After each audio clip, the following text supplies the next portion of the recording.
Alright, got some pickups for you this month. Actually, a decent amount of stuff, so let's get started. First item is a music CD, and it is Nervosa, Victim of Yourself. This is a great all-female trio, a thrash band from Brazil, I think. They kind of sound like old school Creator and Slayer, so if that's your thing, definitely check these ladies out because they're really awesome.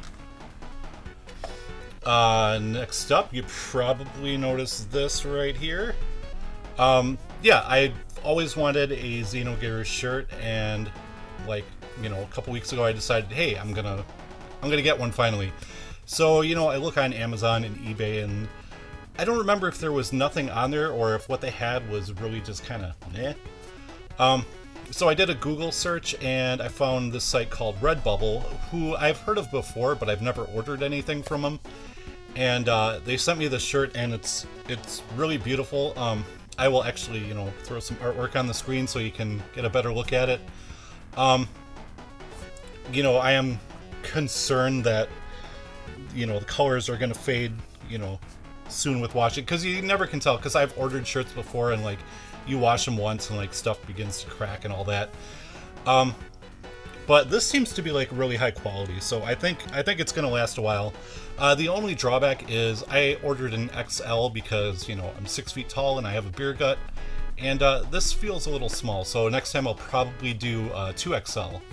But yeah, otherwise it's really a great shirt. All right, and then after those two, I did actually get rid of something, and that was my Super Nintendo and all the games that go with it. A couple of years ago, I really wanted a Super Nintendo. I was really focused on it, and I bought one, and I maybe played it 5 times in the past 2 years. And my collection of games was 6 games maybe, and the Super Game Boy. And yeah, and stuff is just too expensive. Plus, a lot of the good games I want, there's ports, there's remakes. It's on the virtual console, or I can just emulate it. So really no reason for me to keep the system anymore. So, I sold a couple of things to friends on Facebook, and then the stuff that didn't sell, I took down to my local game store, and I used that money to buy myself a PlayStation 3. Well, actually I bought the PlayStation 3 before, but this was kind of, to make that money back. And, I ended up going with the slim model. They did have the super slim and the backwards compatible, fatty model. I was kind of leaning towards that one, but I've heard the yellow light of death is kind of a big problem with that one. So I was like, you know what? I'll just go with the slim. That'll be perfect for me. Unfortunately, it came with this weak ass camouflage controller. Can you imagine how many monster energies were consumed while using this thing? Or can you imagine how many epic headshot videos were uploaded to YouTube with this thing? Yeah. I'd like to see if I can do a shell swap on this, or maybe just trade it for, a regular one or a better looking one. But otherwise, besides the stupid camouflage, it works just fine. And let's see. So I got 3 games, not all at the same time. This one came in the mail same day I bought my PlayStation 3, and it is Mod Nation Racers. This, when I originally owned the system, this was probably my favorite game. I've spent over 300 hours on it, customizing carts and characters, making tracks, of course, racing with people online. One thing that I'm really glad about is a lot of the trophy hunters seem to be gone now, so you don't get people constantly begging you, hey, download my stuff. Or, you get people in experience races that just sit there at the starting line and they leave their system on for 8 hours and just accumulate experience from just sitting there. You don't run into that anymore, which is really cool. And, I don't know, that's the funny thing is I understand with trophies that some people actually like the game and want to get the trophies, but then there's some people who don't enjoy the game at all, but because that percentage is not complete, they'll continue playing it even though they don't like it. And, it used to be where if, before trophies, if you didn't like something, you just dropped it and moved on to something you enjoyed more. So, but, now that you have these stupid little gold stars, everybody feels the need to, acquire an artificial completion percentage.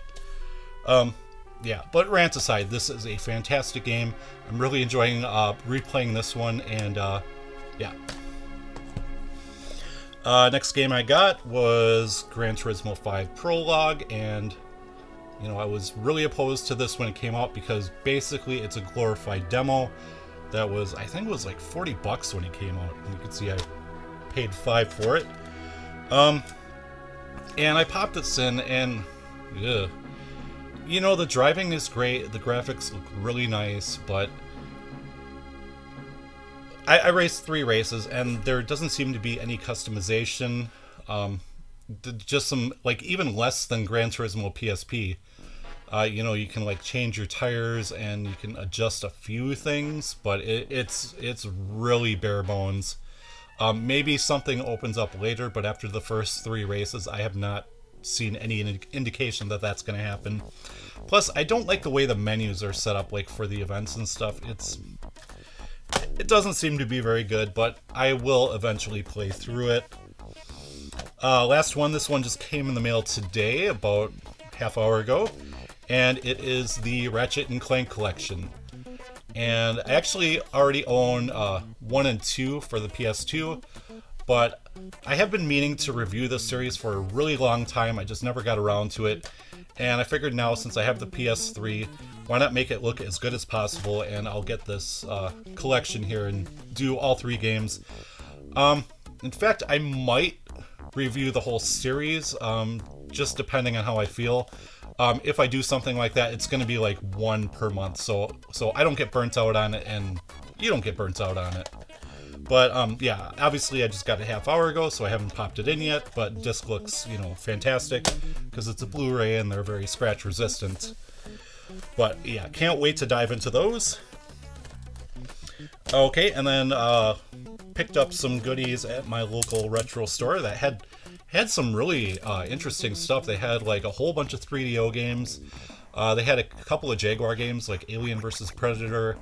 I saw Dragon Quest VII for the PS1, which was really tempting, but I was like, no.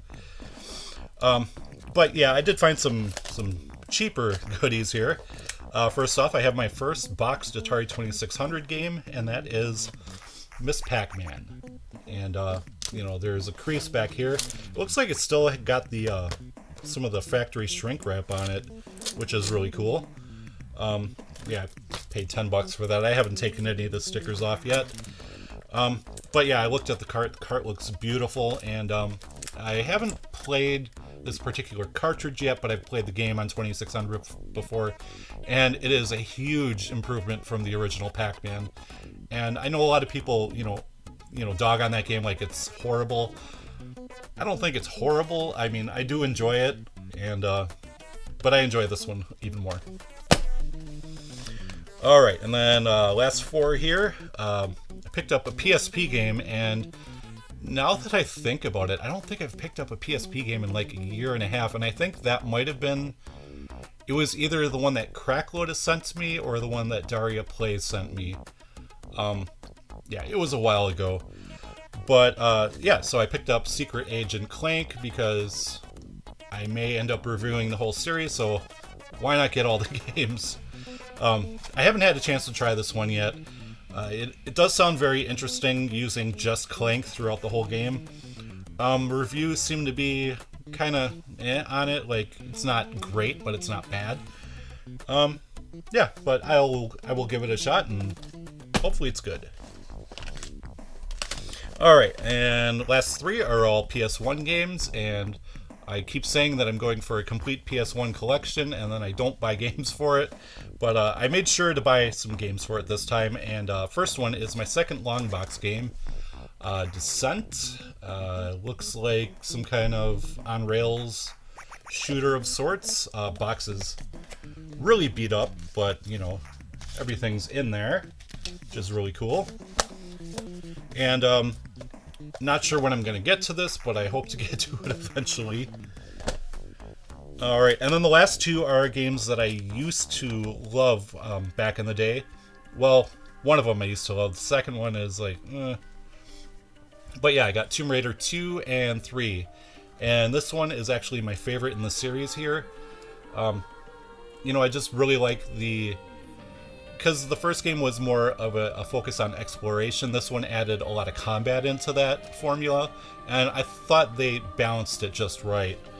And plus, I really like the level design and everything. And I know people aren't a fan of the old school tank controls that this game has. They never really bothered me, because like, what are the tanks, you know, can do like backflips and rolls and flip and rolls in midair and side jumps and yeah. This one, I was kind of disappointed though when I played it back in the day. I don't know, it just seemed like too much of the same too fast.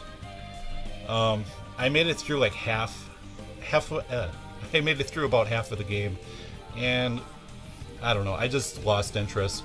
It was good, but it just didn't make me want to keep playing it. But yeah, I do want to finish this because I've only finished the first 2 games in the series, and I would like to someday finish all 5 of the PlayStation entries. But yeah, that will do it. Got some PlayStation 3 stuff, said goodbye to the Super Nintendo. Got some other cool stuff and a great CD, and of course this awesome shirt here. And that will do it. So thank you very much for watching, and I will see you next time.